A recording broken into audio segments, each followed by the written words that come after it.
शुभकामनाएं, साधुवाद कि आपने इस कार्यक्रम का आयोजन कराया है। और हर वर्ष, छोटा भाई है, हर वर्ष ये लड़का इसी तरह से श्री बाबू के पुण्यतिथि पर कार्यक्रम कराता है और बहुत हिम्मत के साथ कराता है। इसके लिए मैं उनका शक्ति को दिल से बधाई देता हूँ, अपनी शुभकामनाएं देता हूँ कि इनकी ऊर्जा, इनकी शक्ति इसी तरह से बनी रहे और वो इस कार्यक्रम को हर साल इसी उत्साह के साथ करते रहें। इस कार्यक्रम में उपस्थित स्वामी जी, डालमिया जी, हमारे गार्जियन राम विनय बाबू, निराला भाई, डॉक्टर संजय जी, रंजीत भाई, महिला प्रकोष्ठ की बिहार की अध्यक्षा कीर्ति जी, डॉक्टर देविका जी, हमारे अतिथि दिशा प्रकोष्ठ के अध्यक्ष महोदय, हमारे सामने बैठे हुए रामेश्वर भैया, ब्रजेश राय जी, चौरसिया जी, अर्जुन जी, अरबी साहब इनको हम इनके लुक पे कहते हैं, आफ्ताब साहब वाले इनको अरबी साहब कहते हैं, इनका लुक थोड़ा अरबी स्टाइल का है। और जिनका भी नाम मैं नहीं ले पा रहा हूं उनसे मैं क्षमा चाहता हूं।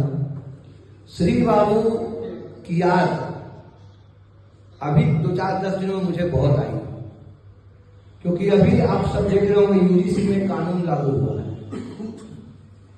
और श्री बाबू को जब आप पढ़ेंगे, जब श्री बाबू को जानेंगे तो आपको समझ में आएगा कि कैसे एक स्वर्ण व्यक्ति ने देवघर में दलित लोगों के रुकने पर जो रोक था उसको हटाया था। इसको कहते हैं सामाजिक समरसता, इसको कहते हैं समाज में भेदभाव मिटाने की परंपरा। और आज की जो निकम्मी सरकार है वो स्वर्ण अति पिछड़ा के नाम पर समाज के हम बड़े लोगों को तो लड़ाई की, अब वो छात्रों को भी लड़ाना चाहती है। आज ऐसा जहर घोल दिया गया है कि एक समाज का व्यक्ति दूसरे समाज के व्यक्ति से दोस्ती करने में भी डरेगा, उसके घर जाने में भी डरेगा। और ये क्यों किया जा रहा है? ताकि हम सभी इसी भेदभाव में उलझे रहें और वो देश को अपने दोस्तों को बेचते चले। तो आज का समय सबसे जरूरी है श्री बाबू को याद करने का और श्री बाबू के सिद्धांतों को समाज के कोने कोने तक पहुंचाने का।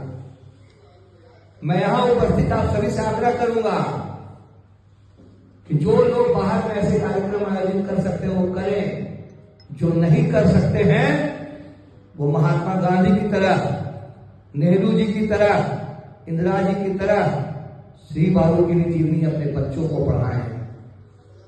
एक एक घर में श्री बाबू की जरूरत है और जिस दिन हम इस परंपरा को शुरू कर देंगे और श्री बाबू को हम अपने घर में ले आएंगे, श्री बाबू की फोटो को अपने घर में लगाएंगे और अपने बच्चों को बताएंगे कि श्री बाबू की तरह बनो, जिनके समय में बिहार का नाम लेने पर गर्व महसूस होता था।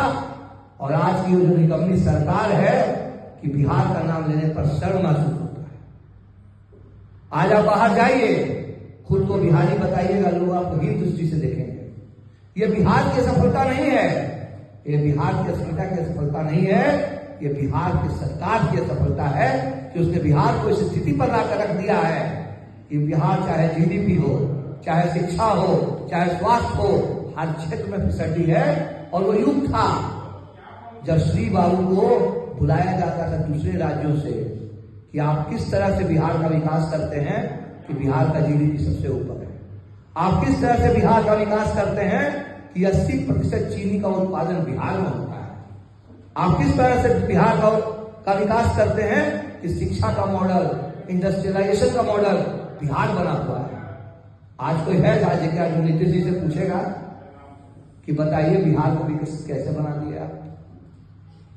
तो सत्य धरा पर विकास को अगर देखना है, अगर सत्य धरा पर आप सभी युवा, आप सभी जो भी यहाँ सामाजिक दृष्टिकोण के लोग हैं वो बिहार की तरक्की चाहते हैं, तो आप श्री बाबू का अनुसरण कीजिए और श्री बाबू की तरह बिहार ही नहीं पूरे राष्ट्र को बनाने का प्रयास कीजिए। मुझे जल्दी थी इसलिए मैंने उसको कहा कि मुझे थोड़ा जल्दी बोलने दो, मुझे पटना में भी श्री बाबू के कार्यक्रम में शामिल होना है। तो मैं आप सबों से तो धन्यवाद देता हूँ। आप सभी यहाँ आए इसके लिए सबको धन्यवाद। जय हिंद, जय भारत, श्री वाल्मीकि जय।